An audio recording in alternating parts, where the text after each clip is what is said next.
Hey, what's up, everybody? Welcome to a Saturday, and today I'm going to go out and do some flying, do some aerobatics. I had to get some chicken first because I can't fly aerobatics without some chicken. I'm on my way to the airport, and so I want to talk today about stick-to-itiveness. So after the intro, let's talk a little bit about that. Be right back. So here's the deal. Life is like a roller coaster ride, but there's a secret to having a fear-free life. A life that's outside of your comfort zone, where it's fun, exciting, and dream-fulfilling. That life is in the danger zone. Hi, my name is John Melby. I'm a professional airshow pilot, and this podcast will teach you the secrets and the tricks that have a life in the danger zone. Okay, so I am heading out to the airport, and just got a little bite to eat. And what I found is that when if I don't eat something, when I do a lot of aerobatics, I don't do well. I actually get kind of nauseous. But so I usually eat something before I fly. And one of the things that's really funny is I've actually at an air show, some people ask me, well, how can you eat, and go fly aerobatics? I'm like, well, it just is what it is. I have to. And so they kind of double dog dared me to eat something huge. So I had like this barbecued pork with French fries and a Coke, and I ate all this stuff. And I was like, oh my gosh, but I held it down. Everything was fine, but it's just an interesting experience, and I don't recommend that, by the way, because I'm not doing that again. The worst thing I've ever had was flying upside down after I had Chinese food, and I had hot and sour soup, and that came up and actually hit me in my esophagus, and I couldn't talk. Couldn't talk on the radio or anything after that. It was horrible. So get through some traffic here. It's a little nutty. So anyway, I found out that that's not a good thing to do. But what I want to talk about, which is totally off this subject about eating food and flying, is stick-to-itiveness. I guess you could throw that in there if you wanted to, but we're not going to go there. So stick-to-itiveness. I found, like, lately, I've been working on my whole podcast series and building out my website, and my whole goal with all this is to be able to get out to the masses how important it is to just step through your fears and to be able to step out of your comfort zone and be able to do the things you've always wanted to do. And because I have a lot of people ask me about it, but I always talk to people one at a time, and that's just not enough. So I'm doing this so I can go to the masses, and I want to set it up correctly so I can go social media and take it out everywhere so people can hear what I have to say about this, because I think it's important. Only because with the type of work that I've been doing as an airshow pilot, and then also because I was a motocross racer and I did freestyle skiing and play hockey and all this other stuff. It's all way outside the spectrum of what most people do, and I've had to embrace this whole thing about fear. And one of the things I'm teaching on, and I'm actually building this course, is the fear of the unknown as one part of it. And so, building out this podcast series and then building out some training materials. I mean, it's one thing, I started learning about it, and I have a coach that I listen to and a couple different coaches. And I didn't realize how much stuff was involved. It's kind of like taking a 1,000-piece jigsaw puzzle and then taking a box and throwing it on the table, and then you got to figure out how to put it all together. And I'm going to be honest. I mean, about 4 months ago, I started on it, and then I took about a month and a half, 2-month break because it was just so overwhelming. But I know for a fact that I need to go do this. I know that I have to get this message out, and if you learn anything about podcasting or anything about, setting up your website to handle it and going to iTunes and all that, there's just a lot of stuff involved if you want to do it right. And so I was just like, I got all this other stuff to do, and I got all this, I've got my day job, I got airshow business I have to do, I've got music that I'm playing, and I've got hockey, and I've got family, and it's just a lot of stuff. And I took a break.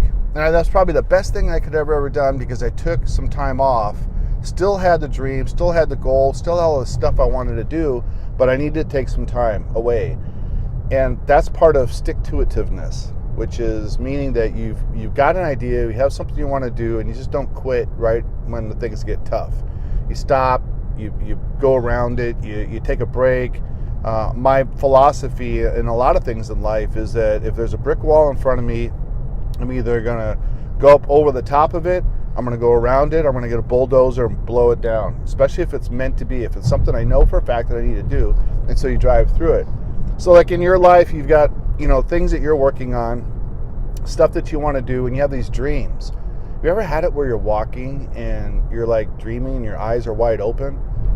There's a song, actually, I went to go see the movie the other day. It's called The Greatest Showman. It's about P.T. Barnum. It's got Hugh Jackman and Zac Efron, and the whole story is about P.T. Barnum, but it's a musical. I didn't know it was going to be a musical. I didn't expect that. That was like a documentary type drama, like history, but it was a musical. And there's some songs in there that are just phenomenal. One of them that I really like is Eyes Wide Open. And now Eyes Wide Open is so true, because if you have dreams about something you want to do, and it's just cool because you have these dreams, you want to do something, and you're walking around dreaming about it, but meanwhile your eyes are wide open, you're not even dreaming, you're just like in a daze.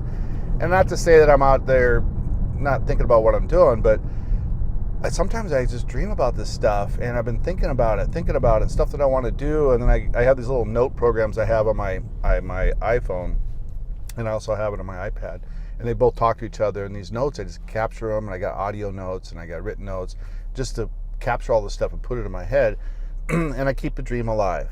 And so I'm always sitting out there with my eyes wide open, dreaming about stuff, even to the point where, like these podcast series that I'm doing, I have all these things I want to get out there, and I can't go dump it all to you, because it's just like, you'd be like, stop already. You're like, stop it.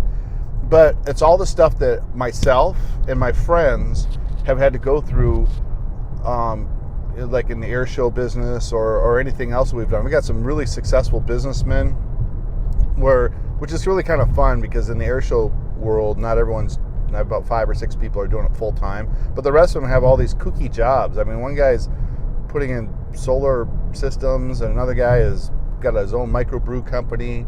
Another dude is got a tile manufacturing company, and I mean, it's just some crazy things. And then, but these friends, I'm going to bring them on, by the way. I'm going to have some future podcasts where I bring my friends in on this, and you can hear what their perspective is of how they had to press through. And the amazing thing is that their stories all align. They're all the same thing. They had an idea, a dream.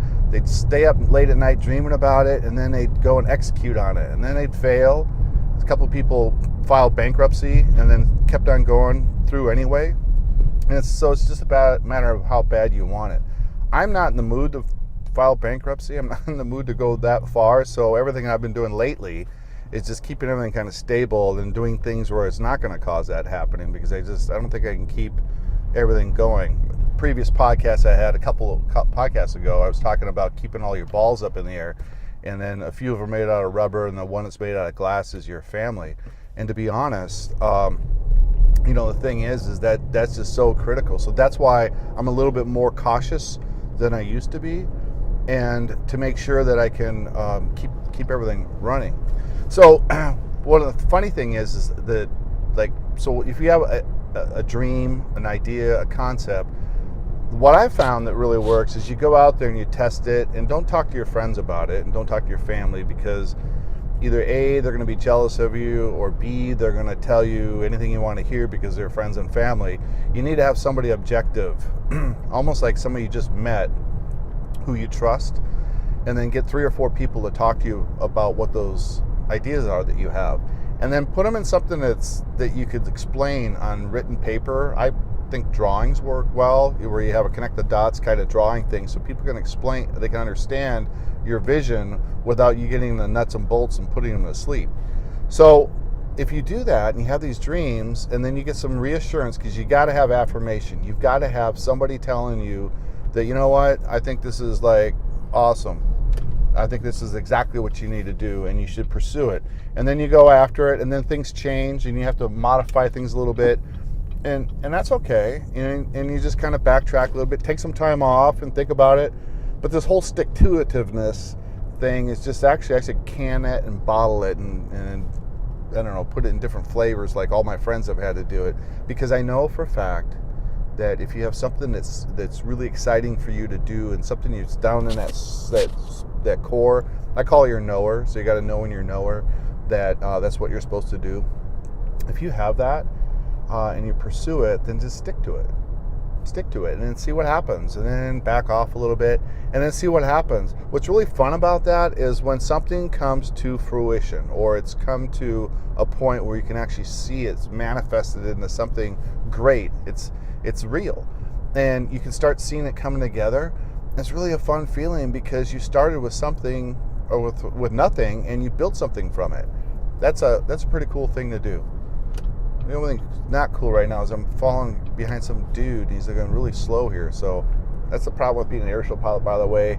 And I like speed. I'm down on the ground at 200 some miles an hour, about 50 feet off the deck, and you have this need to drive or fly fast, but I can't do it on the ground too much because I'll get in trouble. I don't want to get a ticket, but I'm going to go out and fly pretty soon. And then when I go do that, I'm going to be putting the hammer down today. I think, by the way, stick-to-itiveness. I've decided that this new year that I need to go out and practice new maneuvers every time I go out for sure, and then also maintain my G load tolerance, which means that I can handle the blood flow leaving my head, because I'm in the 8.5 to 9 G range, which is 9 times my weight in gravity, and I got to be able to handle that, even if it's kind of an off season right now, because I don't have air shows for another 3 months. And part of the deal is today I'm going to go out and do 2 new maneuvers that I've been working on, and I'm going to start working on getting those things down, even though it's an off season and I should be really kind of relaxing today, but I can't, because that's part of the deal that I made. I stick to itiveness to myself. Anyway, that's it. All right, stick to it. Find something you want to do, go stick to it and make it happen. At least try. All right, nobody can fault you for trying. I'll talk to you next time. You guys have a great day. And make sure you review this. If you can, please review it and put some comments out there. Share this podcast. That's the only way that I know really what people are thinking about it, because I need to know. And I can make some changes and adjustments. All right. Talk to you later. Bye. Do you want to learn more about how to live life in a danger zone? My name is John Melby, and I'm a professional airshow pilot. Go to my website at johnmelby.com, and I'll give you a free guide on how to deal with the unknown, along with other resources on how to manage fear in your life to make you a more confident, successful you.